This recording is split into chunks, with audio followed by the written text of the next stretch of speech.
সারা জীবন অপকর্ম করব, মরার পরে ইমাম সাহেব যে বলবে কবরে রাখার সময়, এই সবাই করে, কেউ কথা বলবেন না। আমরা কিন্তু তখন বদ্ধ সবাই, আনুষঙ্গিক প্রসঙ্গিক কোনো কথা বলি না, তখন আমরা সবাই চুপ।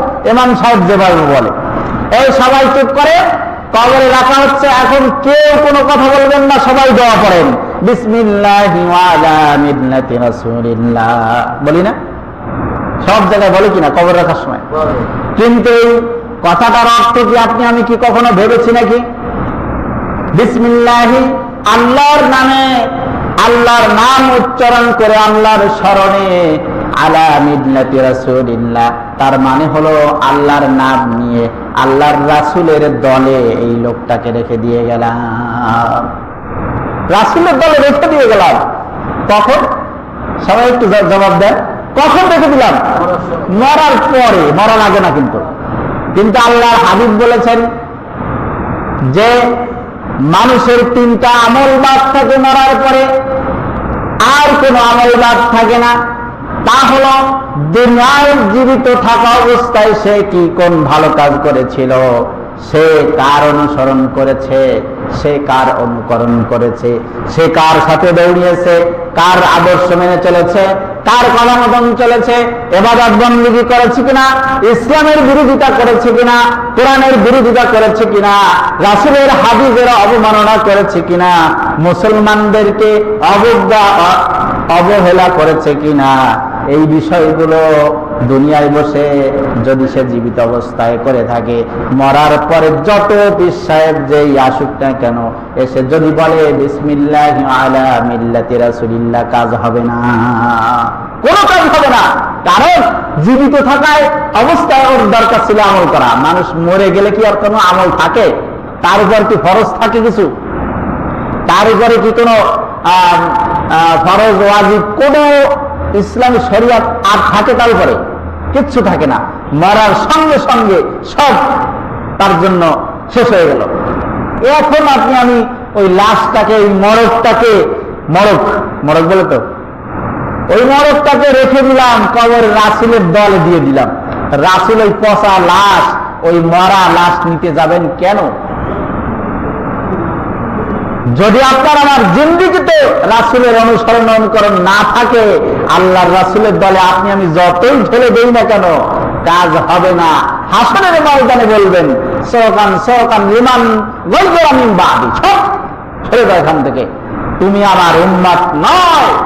তখন বলবে জানেন, হাসরের ময়দানে যখন মানুষ হাহাকার করতে থাকবে, হাদিস শরীফে আসছে, কারো ঘামের মধ্যে কারো টাকলু পর্যন্ত ঘাম ভরে যাবে, কারো হাঁটু পর্যন্ত, কারো মাজা পর্যন্ত, কারো বুক পর্যন্ত, কারো কাঁধ পর্যন্ত, কারো কান পর্যন্ত, কারো নাক চোখ, এইভাবে করে হাবুডুবু খেতে থাকবে গুনাহ অনুযায়ী। মানুষ দাঁড়িয়ে থাকতে থাকতে, অপেক্ষা করতে করতে মানুষ হয়রান হয়ে যাবে। সূর্যটা থাকবে, এক হাদিসে এসেছে 1 বিঘা, আর এক হাদিসে এসেছে মুঠুমাত 12 ইঞ্চি। সূর্যটার মুখ এখন আছে উপরের দিকে, 12টা মুখ। কয়টা মুখ? 12টা মুখ। এই 12টা মুখ উপরের দিকে। সূর্য, রোদ্রের প্রখরতা উপরের দিকে বেশি, পৃথিবীর দিকে যা না আসে তার থেকে লক্ষ লক্ষ গুণ বেশি উপরের দিকে। এরপরে আবার পৃথিবীর এই দিকে সূর্যের পিঠটা, সেই গরমে আমাদের টিকতে কত কষ্ট হয়। হাদিস শরীফে এসেছে প্রতিদিন দিনের বেলা এবং রাত্রের বেলা 70,000 করে ফেরেশতারা ওই সূর্যের গায়ে পানি ছিটাতেছে। সুবহানাল্লাহ। 70,000। কত? 70,000 ফেরেশতা প্রতিদিন। তাদের ডিউটি হলো, এক গ্রুপ 70,000 এসে আজকে পানি ছিটিয়ে চলে যাবে, কিয়ামত পর্যন্ত ওই 70,000 আর কোনোদিন আসবে না। কত ফেরেশতা? অগণিত ফেরেশতা পৃথিবীতে, আসমানে, জমিনে আল্লাহ সৃষ্টি করে রেখে দিয়েছেন। 70,000 এক এক দিন পানি ছিটাবে, ওই দিন ছিটিয়ে যাবে, কিয়ামত পর্যন্ত ওর আর পানি ছিটাতে হবে না, আসতে হবে না। অন্য 70,000 প্রতিনিয়ত এইভাবে চলতেছে। এই 70,000 পানি ছিটায়, তারপরেও এত তাপ, আর হাসরের ময়দানে সূর্যটাকে ঘুরিয়ে দেওয়া হবে, এই মুখটা নিচের দিকে দেওয়া হবে, 12টি মুখ থাকবে, মাথার উপরে এক বিঘাকে মুঠোমাঠ। সূর্য যখন টকবক করে ঘিলুগুলিকে, আপনার আমার ভাত রান্নার সময় দেখেছেন টকবক করে ভাতের যখন উতল ওঠে, ঢাকনা সরিয়ে দেওয়ার পরে দেখবেন টকবক করে ফুটতে থাকে। হাসরের ময়দানে ওরকম অবস্থা হবে গুনাহগারদের, মানুষগুলো হয়রান হয়ে যাবে। তখন নেতা খুঁজবে কারে ধরলে বিজলি কার জন্য পাওয়া যায়, কারে ধরলে চালের ভাগটা তাড়াতাড়ি পাওয়া যায়, কারে ধরলে ওই বীজ ধান দিয়েছে ইউনিয়ন পরিষদে কার মাধ্যমে গেলে আমি তাড়াতাড়ি পাবো, খুঁজি না আমরা। হাসরের ময়দানে মানুষ হয়রান হয়ে গিয়ে ওখানে ওইভাবে ঠিক বলবে, খুঁজতে থাকবে। হযরতে আদম আলাইহিস সালামের কাছে যাবে সর্বপ্রথম, আপনি তো আমাদের আদি পিতা, আপনি আমাদের জন্য একটু সুপারিশ করে দেন, এত কষ্ট সহ্য আর হয় না, বিচারে যা হয় হোক, কিন্তু বিচারটা যেন হয়ে যায়, আপনি একটু সুপারিশ করেন আল্লাহর কাছে। আদম আলাইহিস সালাম বলবেন, সম্ভব নয়, আমি পারবো না, কারণ আমি নিজেই আজকে ভয়ের মধ্যে আছি, সুতরাং তোমরা আমার কাছে কোনো আবদার করে লাভ হবে না, তোমরা চলে যাও হযরতে নূহের কাছে, নূহের কাছে চলে যাও। নূহের কাছে আসার পরে বলবে, আমিও পারবো না, কারণ আমার ছেলে ছিল কাফের, ওই নৌকা ওঠা ডাকার সময় আমি দেখেছিলাম মহব্বতের খাতিরে, ইয়া বুনাইয়া ইরকাব মা'না, আমাদের সাথে ওঠো ওঠো, নৌকায় ওঠো। ছেলে বলেছিল পাহাড় আছে, পাহাড়ে উঠে যাবো, আমি নৌকায় উঠবো না। আল্লাহ ধমক দিয়ে বলেছিল, আর যদি তুমি আবার ডাক দাও তাহলে তোমার নবুয়তির দপ্তর থেকে নাম কাটা দাও, ও তোমার সন্তান নয়, ও তোমার সন্তান নয়, কারণ তুমি তো নবী, তোমার সন্তান সে আল্লাহকে মানে না, সে কাফের মুশরিক, ওকে তুমি ডাকতে পারবে না। এই অপরাধের কারণে আমাকে ধরে কিনা আল্লাহ আমিও জানি না, আমি নিজেই ভয়তে আছি, আমি পারবো না।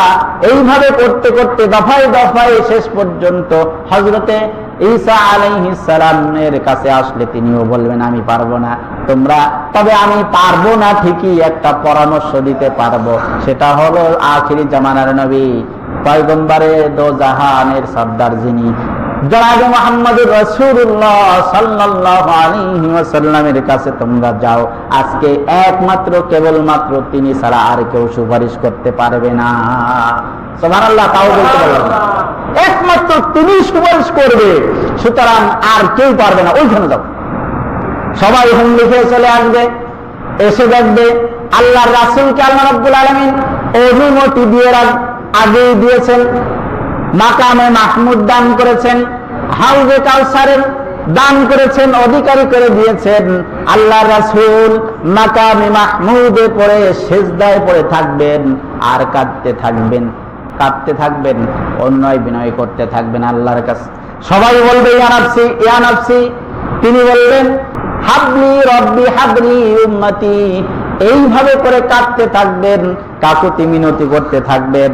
ওই সময়ে এসে ওই মানুষগুলি আল্লাহর রাসূলের কাছে আবদার করবেন। আল্লাহর রাসূল সিজদায় ওই অবস্থায় আল্লাহর কাছে কাকুতি মিনতি করতে করতে আল্লাহ রাব্বুল আলামিন অনুমতি দিয়ে দিবেন, বলবেন যাকে পছন্দ হয় আপনার উম্মতগুলিকে বাছাই করে, এখান থেকে বাছাই করে জান্নাতে নিয়ে যাওয়ার অনুমতি দেওয়া হলো। সুবহানাল্লাহ। সেই সময় আল্লাহর রাসূল বাছাই করবেন, ওঠো ওঠো, তুমি ওঠো, তুমি আসো, আসো আসো আসো আসো, আমাদের দলে আস। কিছু লোক যখন বাদ করে যাবে তখন তারা বলবে যে আমরাও তো, হে রাসূল, আমরাও তো আপনার উম্মত, দুনিয়ায় বসে মিলাদুন নবীতেও খুব মহব্বতের সাথে দোয়া কালাম সব করেছি, আপনার জীবনীও শুনেছি, আদর্শ সম্পর্কে আলোচনা শুনেছি, এরপরে গরম গরম জিলাপিও খেয়েছি, না হলে তেহারিও খেয়েছি, না হলে খিচুড়িও খেয়েছি, এত মহব্বত করেছি, পকেটে টাকা দিয়ে এই আয়োজন করেছি, আমি তো আপনার একজন উম্মত। আল্লাহর হাবিব বলবেন, না, হবে না, তুমি যদি আজকে আমার উম্মত হতে, তোমার ভিতরে কিছু চিহ্ন, তোমার ভিতরে কিছু আলামত, তোমার ভিতরে কিছু নমুনা আমি আজকে দেখতে পেতাম। গুররাম মুহাজ্জালুন, হাদিসের ভাষায় এসেছে, তা হলো আলোকবর্তিকা, আলো ঝমকাতে থাকবে, চমকাতে থাকবে। আয়েশা সিদ্দিকা রাদিয়াল্লাহু তাআলা আনহা বলছেন, ইয়া রাসূলুল্লাহ, এত মানুষের মধ্যে আপনি চিনবেন, আপনার উম্মতদের বাছাই করবেন কিভাবে? কয়, আমি ওদের কপালে দেখতে পারবো খাঁটি উম্মত যারা ছিল, আমার অনুকরণ যারা পৃথিবীতে বসে জীবন্ত অবস্থায় দুনিয়ার জিন্দেগিতে করেছে, আমি তাদের কপালে নূরের চমক দেখতে পাবো। আমি তাদের কপাল দেখে দেখে হাজার লক্ষ ঘোড়ার মধ্যে সাদা কপালওয়ালা একটা ঘোড়া যেমনি বাছাই করা সম্ভব, যেমনি সহজ, আমার ওই লক্ষ লক্ষ কোটি কোটি মানুষের মধ্যে, মানব এবং দানবের মধ্যে আমি আমার উম্মতদেরকে ওই সাদা কপালওয়ালা ঘোড়ার মতন নূরের চমক দেখে দেখে বাছাই করে নিয়ে নিব। সুবহানাল্লাহ।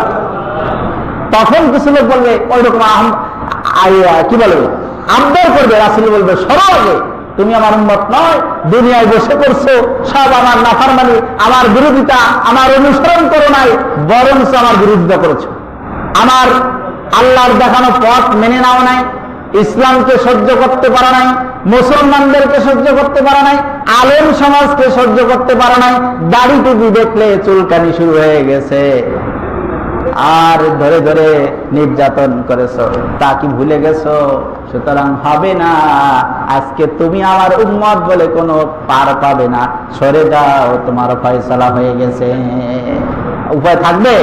এই জন্য আল্লাহ বলছেন, ফাত্তাবিউনি, হে নবী আপনি বলেন ওরা যেন আপনার অনুসরণ করে দুনিয়ায় বসে, মরার পরে বিসমিল্লাহি ওয়া আলা মিল্লাতি রাসূলিল্লাহ বললে কাজ হবে না, হবে না, হবে না।